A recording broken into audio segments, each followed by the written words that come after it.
Hey, what's up? It's Nicole Brewster, also known as Coco. Thank you for tapping into the Elevate Him podcast, where we have tons of topics on how to support our men. Cool, so we're going. All right, guys, I just wanted to thank you guys real quick for joining me and Nicole. I know this is a topic that me and her are both very passionate about. So you guys being a part of the conversation and kind of voicing your opinions pretty big to us. So we appreciate that. Okay. Nicole had a couple of questions, I think, to start out with. Actually, I have somebody that says that they're on, but they cannot. I just let them through. Tony? Yeah. There's Tony and then Dennis. There should be Dennis. Dennis is here. I see him. I can't hear him though. Anything. Okay, so I don't know. That's on his side, Dennis. There's a mute button on the. Oh, you're on your phone. I don't know what it looks like on a phone. Okay, so there's okay. There's Tony. Yeah, so everybody's here. I don't know if there's.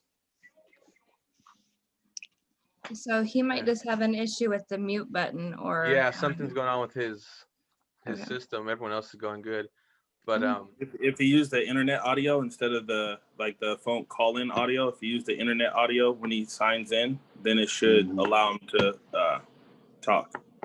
Yeah, that's what I had to do, even on my phone.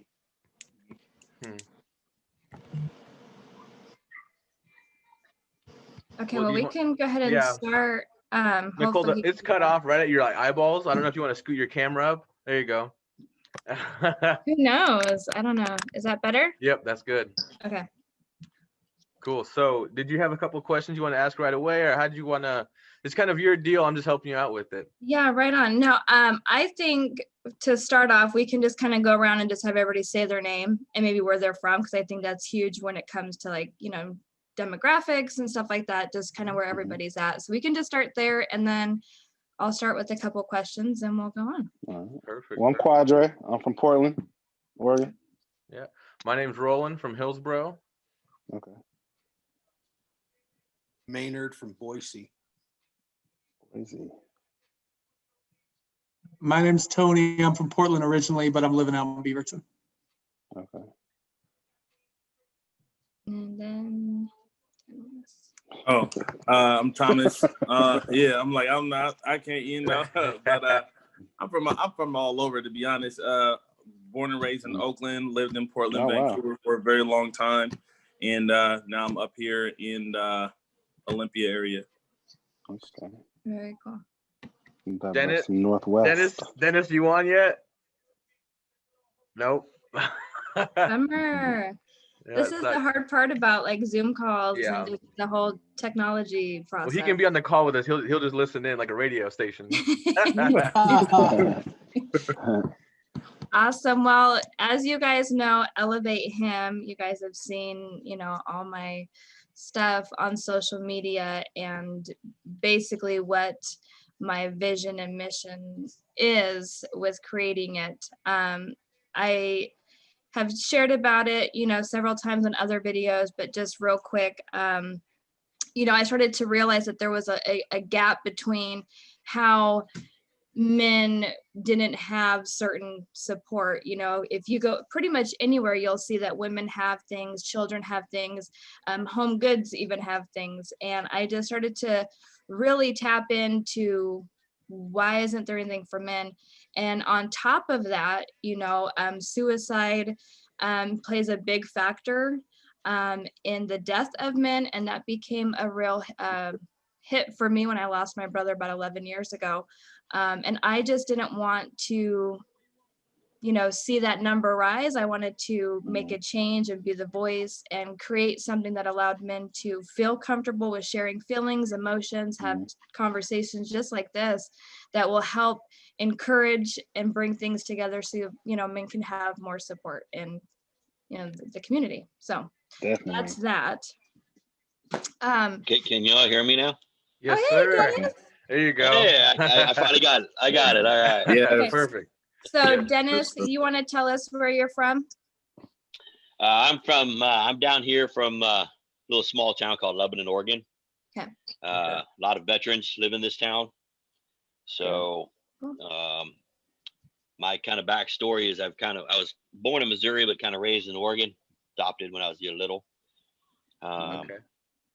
Over the years, dealt with a lot of things, a lot of trauma. Yeah. Then I don't know how many of y'all are veterans, but I am a veteran, disabled veteran. I have severe PTSD, and when I found out Nicole was starting this program, I jumped all over it, because I was like, this is an awesome way to do things and to get help to the men that need it and stuff. And so from the military, I got PTSD and some other injuries. So I've tried to commit suicide twice myself. And the only thing that now keeps me driving is being, taking care of my kid, my daughter. So yeah, I'm glad you're here. It means a lot. It takes a lot of guts to have these conversations, to open up about your feelings. I mean, let's be honest, that's not easy for you guys to do, right? So that's why we're going to have these conversations. And that's actually one of the first questions I wanted to ask. And you guys can chime in. I know it's going to be kind of hard unless you specifically, call somebody out. But, we're in 2021, and I don't feel like a lot of things have changed when it comes to men supposedly, not showing emotion. But do you guys find it hard, and why, to share what you're going through? I think from my point of view, as a man, it's like our feelings are minimized, or the way that we feel is minimized. Our emotions get minimized because we're supposed to be the strong, the foundation, the tough. And so with that being said, it gets minimized and not necessarily put on the back burner, but it's just like, well, you guys, it's like, it's expected of us to just be tough and to ball up and to, you know what I mean? To shy away from explaining and expressing our emotions and how we feel. Yeah. We're always, like he said, we're always looked upon to be the strength and stuff. And when a man shows his weakness, we as men, we're like, women, they don't like that sometimes. They don't like a man that shows weakness. They want a man, tough man. Like it's frowned upon. So my question to you guys real quick would be, is it frowned upon to women, or is it that we're embarrassed to do it in front of other men? I think it's kind of frowned upon, not only to women, but into society as general, because, to other men, it's like you show your weakness, that gets you in a lot of trouble in the world, Yeah, I think one of another. If you don't mind me, do you mind? Go ahead. Vince? Okay. So one of the big things that I found with a lot of men is that the reason why they're uncomfortable with sharing it with other people in general, men or women, is because they're uncomfortable with self. Like they haven't taken the time to really dig into those, hard times in their own lives where they say, hey, this is severe trauma for me. I don't want to deal with this, right? So then we build this image for ourselves that, we present to other people. That way we can't let them in that place that we're not even ourselves are willing to go. Yeah. And then that's exactly where I think suicide starts to build that seed in a man's heart, is because we get those emotions, we get those feelings, and we bury them deep inside, and we don't want to deal with it. And so that those emotions, that pain, that hurt, the anger, it builds up in the system, and it infests everything and affects everything, and it just builds this rotten core of a life in your heart. And when a man just can put on everything, and I've read it time and time again. I've actually had friends, multiple military friends, commit suicide, and their wives never knew what was going on. Because they had to be tough for their family. They even hid it so well from their wives and or their mothers and their daughters and their sons, and that nobody would know. And then I remember one friend of mine, she woke up and just went downstairs and found her husband, and then didn't know nothing was going on because of the trauma that he did, that the trauma that happened to him overseas. Ate at him. And when we put on that facade, and so it's like we have to come to a place in this world, in this society, to allow men to be able to be more open and not be looked upon and frowned upon as being weak.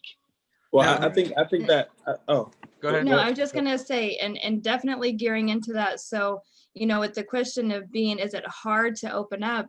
I think once that does crack open, you're gonna find a lot more. You're gonna probably, I think everybody's gonna get maybe some negative feedback, but you also might get some positive feedback. There's that saying that closed mouths don't get fed. And so for me, if we can create the dialogue, and obviously this conversation right now is going to bring out emotion. You guys are able to talk about it. So that goes to show that we can do this. This is not like a dead end. There's people that need to be hearing these conversations. We need to get you guys talking about it. So Tony and Maynard, so what are your guys' thoughts on opening up and sharing?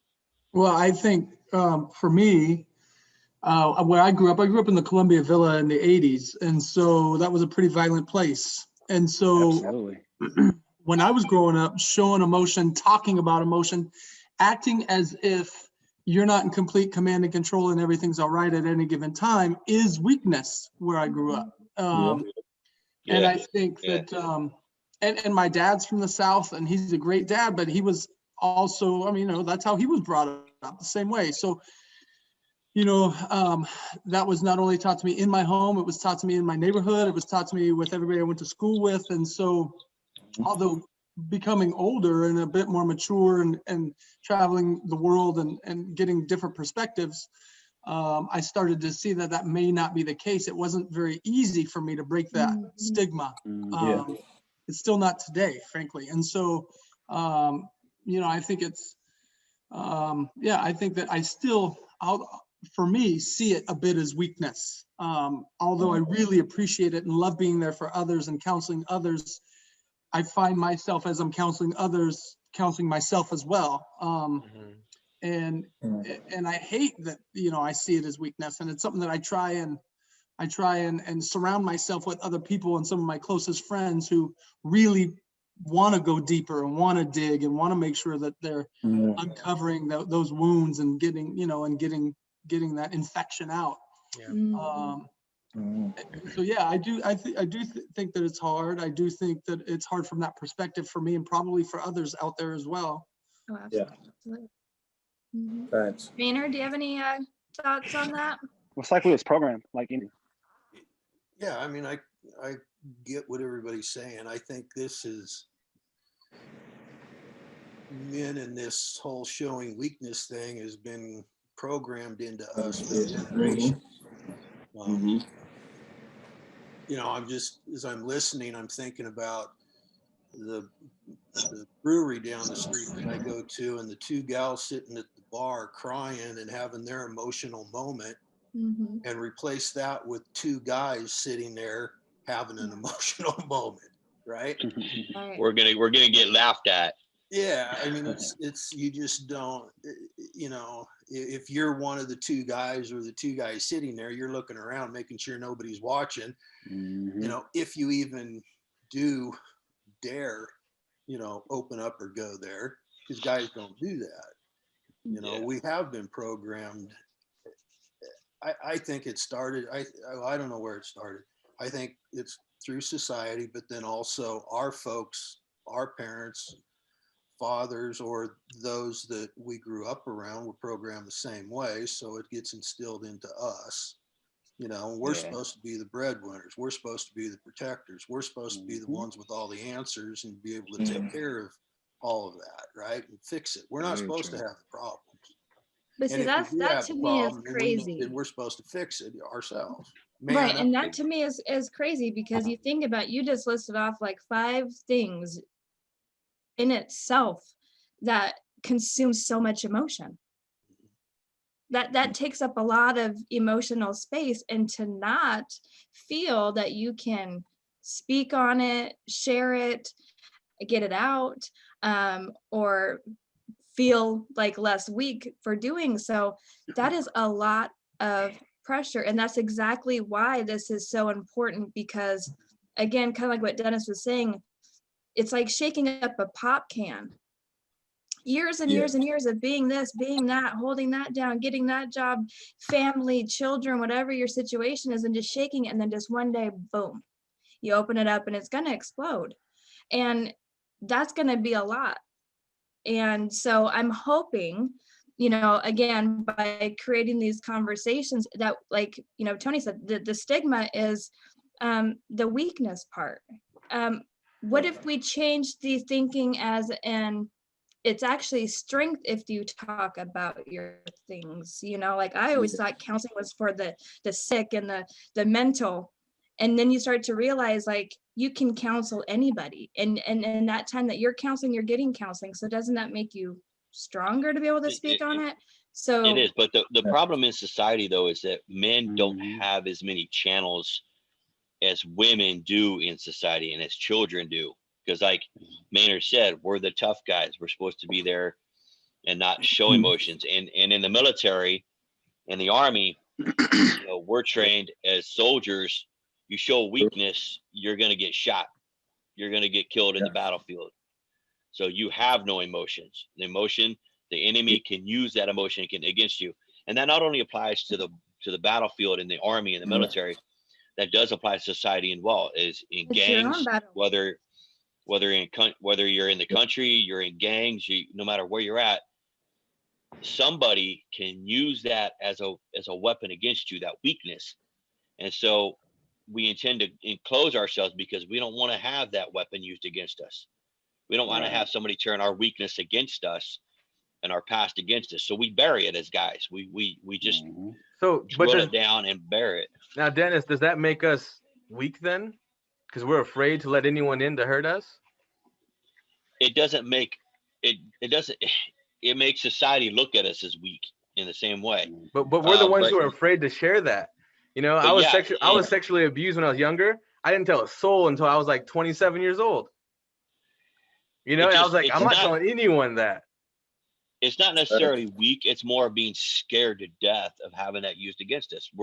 It's like I said earlier, we don't have as many channels as the rest of society, as women, as children. We don't have as many channels to show and to tell people about our weaknesses. So, to take 20 years to tell somebody that you've been sexually abused, it's like you had to look and research and find that right person that you could trust not to use that weapon against you. It happened randomly with a coworker, dude.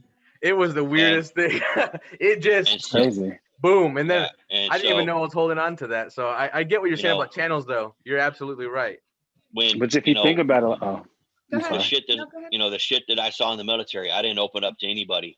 Yeah. Until like 20 years. I mean, when I got injured, I never went overseas. I got injured in a training accident, and I was reassigned to an admin unit to drive soldiers that were coming back to front to their medical appointments.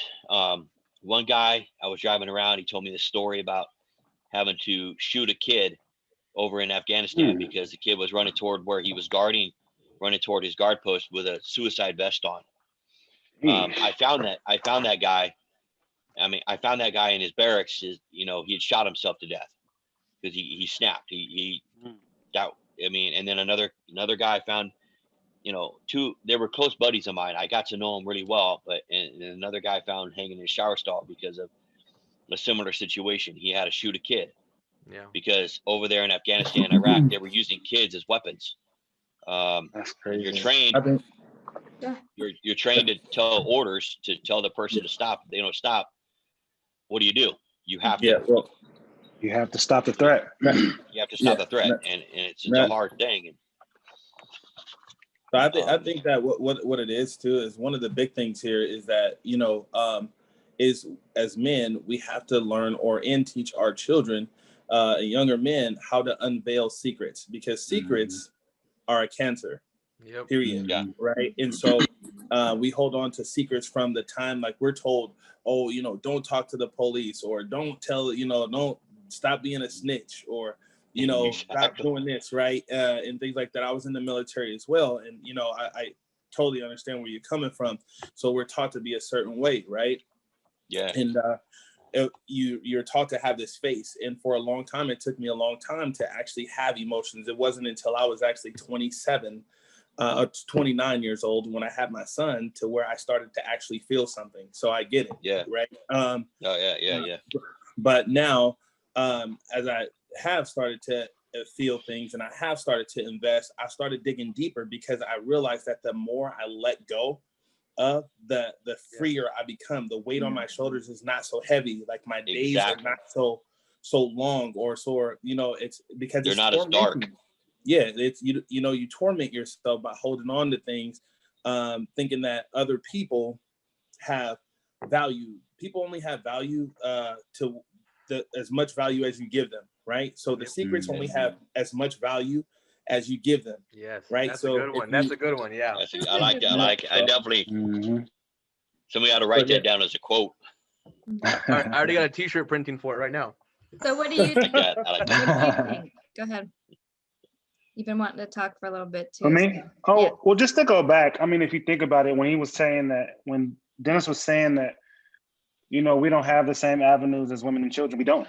You know, men are always the last to be considered for help, to be considered for anything, whether it's domestic violence. Men are never, it's hard to prove a domestic violence case from a man to a woman. Yes. When there's any assistance, it's always women and kids first. It's never the men. So with that being said, we are painted to have to be able to be strong and to, you know, consider others before we consider our own feelings. Yep.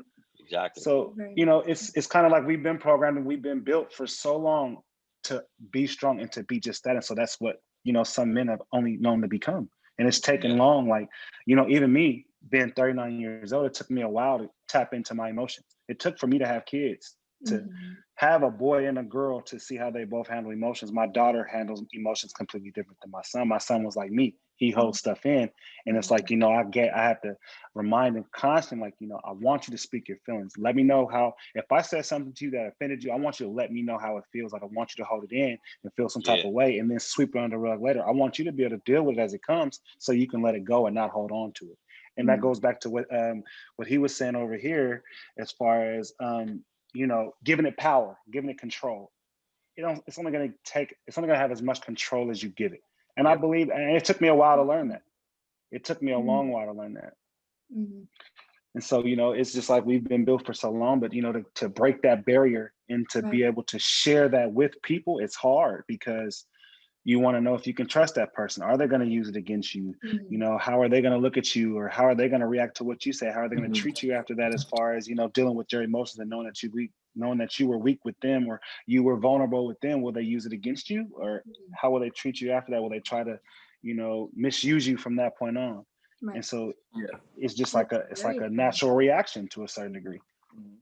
So another question, just to kind of keep it flowing, because I know Tony has some prior plans tonight too, so I don't want to keep everybody too late, but just real quick, and this is going to be something that I'm going to ask women too, you guys. This is not the first nor last, and that's what's exciting, is because you can come over again and we can have the same conversations. We'll have other people engaging, you know, we'll do different series. I will have some of these conversations with women to get their input, because I think it's very important that we all came from a woman.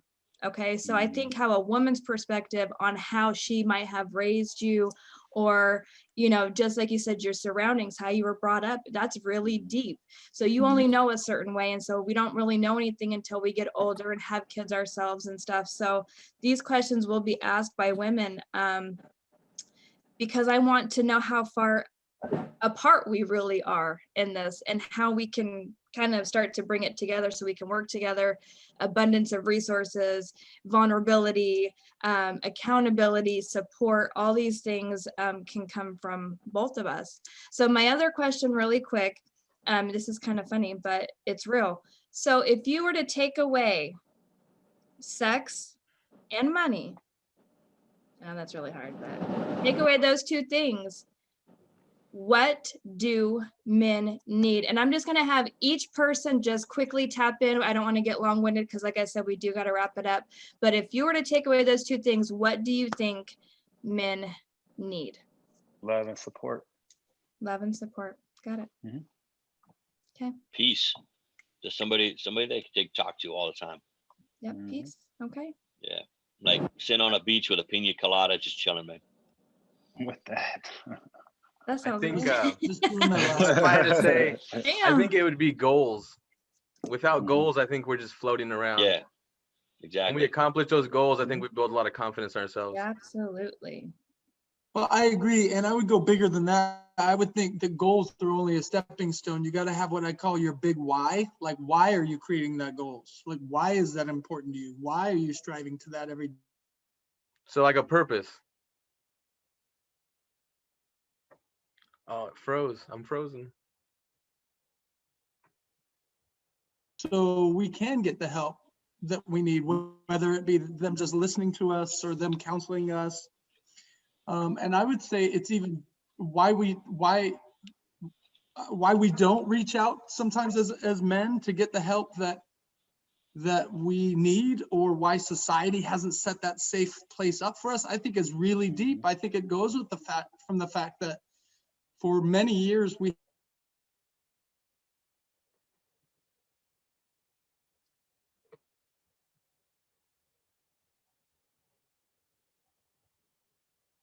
and productivity is going to go down, and providing is, and I'm not saying that those are the facts. I'm just saying that that's how it's seen. So I think, yeah, I think a partner in a vulnerable place to share with that partner. But if you also water your plants, they grow. We got to feed you. We got to take care of you, right? Because if you have that huge responsibility and you have all those things that require you 100%, you need to be nurtured and loved and supported to continue to kick ass and do what you need to do. You're only going to be the better you if you're supported and loved correctly in that journey. So and you have to fill up your own well first. Your own insides. You have to fill up your own your heart and your spirit and your soul with peace and joy and everything else before you can even help another person themselves. Right. You got to help yourself as well. You got to be able to open up your own heart and mind to what other people are saying, so they can fill you up, so you can continue to help other people. Because if you close in, your well becomes dry. That well, and then when somebody else needs your help, you ain't got nothing to give them. Right. Because you're going to give them, an empty bottle in the middle of the desert. Hey, That's what it's Mayor, going to be. you want to go ahead and finish up with your comment, and then you got Thomas that needs to speak too? Personally, I think it's everybody's going to be different. As I'm listening, I think we're all in different places. Mm-hmm. If you, God, don't take it the wrong way, but it's where I'm at in life. If you took away all my sex and money, I'm taking my gun, I'm taking my fishing rods, and I'm headed for the hills to my 120 acres. That's it. I feel you. Okay. Back question. I can dig that. I'm just being real here. No, that's definitely hitting the ballpark right there, man. Hey, Thomas, you got anything for that? Yeah, I think just a place to feel safe emotionally, mentally, and physically, spiritually, just be in a safe place, right? And also having, like he was saying, Tony was saying, a partnership, right? Because when you can actually, it's two minds are better than one, right? Mm-hmm. And when you guys have a common vision, and you guys feel safe, there is no going nowhere. There is no, hey, I'm not, trusting this person with my emotion. Hey, there is no, there's none of that. It's just like, hey, okay, we're building and we know where we're going, and it's me or you against the world. And that comes not only just in relationships with females, but in relationships with humans, right? In general, it's like, hey, listen, this is the vision. This is where I'm trying to get to. Where you trying to go? Okay, we know we getting here. This is where we going. Listen, I know you're going to have struggles on the way, but I got you. If we can build those real friendships that are safe, that are, like, man, listen, I get it. I struggle too. That understanding of, hey, guess what? We are human with no judgment. I think that the sky's is the limit for mankind, period. Absolutely. Yeah, you're right. I think men do lack a lot of community. Men lack community among ourselves. But of course, it's not mankind according to the Democratic Party now. It's people kind. Oh. We're gonna leave politics alone. Yeah. But no, so, and again, you know, as we move along, this is going to be a very tough but worth it journey. If you believe in it, if you support it, the sky is the limit, because I'm not stopping. And I feel like the more conversations I've had, not just but just even separately with people. I mean, I have young men such as 16 to 19. So this isn't just a man's thing. This is a young man's thing too. They're coming into this society. They're coming into the same effects that you guys have had growing up, the same difficulties with opening up. And they're in a different time with everything. So, you know, this is going to be a long journey, but I appreciate you guys so much, just with the support, believing in the mission, seeing the vision, and just rocking with me through it, because more becomes more, becomes more, and becomes more. And that is what's going to create conversation. It's going to create brotherhood. It's going to create safety. It's going to create the resources, the love, the goals, the peace, and everything that we just talked about. My biggest thing is going to be having to deal with the women, not because, you know, and Roland and I have talked about this, not because they're going to feel some type of way about what's going on, but either they're not going to understand. And so now we have to train them to understand, or they do know, and we got a problem. It'll definitely be foreign territory for them too. Yeah, and you know what? And if you want the partnership and the love and the support, it's going to have to come from women stepping up to the plate, even for their kids, for their fathers, brothers. It doesn't have to be a loved relationship, but it could be anything. We got to do a better job. And I'm just so glad that you guys took the time tonight to just open up. Again, there's going to be a lot of these. So if you ever want to jump back in and do it again, please let me know. This is not the end. So I appreciate it. I love to. We talk about this in my group of friends all the time. Oh, like good, a lot. Good. And that's good. It's needed. This is a quick side note. Y'all can always hit me up on Facebook. It's Thomas Jackson. Please shoot me a friend request, and I will definitely tap in with each and every one of you. Since we're giving plugs now. No. So I run a men's group, and that's kind of how me and Nicole met. Met, but that's how we kind of combine forces. And so it's called My Father. And I feel like everything stems from our father figures. Either we're going to be a father, or we had a bad father, whatever it may be. And so feel free to check out that group. It's a private group, and we talk about these kind of conversations. And we do a Shoot the Shit Monday where we just shoot the shit. How's it going today, man? Nice. Feel free to check that out. Very cool. I like the sound of that too. Yeah. So I'd definitely be interested. Yes. Okay. You guys. All right, guys. Thank you very much. 3 minutes. Oh, 3 minutes. Okay. They really put on a time limit. That's so crazy. No. Let's shoot the shit, huh? Damn. I can't wait. No, they're fun conversations. I try to do a focus one too. And this month I'm gonna try to focus on communication and how to be a better communicator. So I tell my daughter that all the time. I've definitely been learning that. I tell my daughter the key to a biggest relationship in your future isn't love. People think, well, love and companionship is two of the biggest things. No, it's communication. If you don't have communication, no relationship. It doesn't matter if it's 30 years marriage. If you don't open up. Exactly. It doesn't matter if the marriage is 30 years, 40 years. If you don't if you quit communicating, that marriage is over. That relationship is over, period. Communication is the foundation to any relationship. Period. Yeah, I believe that. Definitely. Thank you guys. People say love is. To your question, how are you going to communicate if you don't open up? What? I just want to say thank you guys all for sharing with me tonight. I really appreciate it. It was a lot. How are you going to communicate if you don't open up? I do think communications. Oh. You're breaking up, Tony. Yeah, I kind of heard what you said a little bit. Can you hear me? It's breaking up.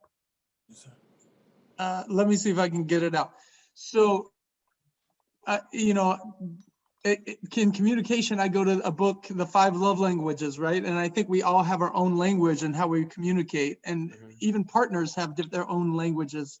I don't think it necessarily means that we need to change our language. I think as partners, we need to start making it accommodating for the other person's language to be heard and validated. Absolutely. Agreed. Yeah. Amen. Mm-hmm. That's perfect. That's perfect, man. That's perfect right there. Thanks. All right, guys. I appreciate the conversation. I'm sure Nicole does. I And, do. It'll be on my YouTube channel. Website Okay, should be great. popping off, I think, tomorrow. So Perfect. check All right, that I'm out excited too. about If you have that. any questions, email me, shout out. Hey, let me know when those. Let me know when that hoodie comes in. Yes, definitely. And the All right. crew neck. Make it a two XL, Nicole. Okay.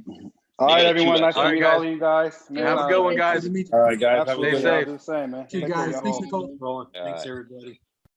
Hey, what's up? It's Nicole Brewster, also known as Coco.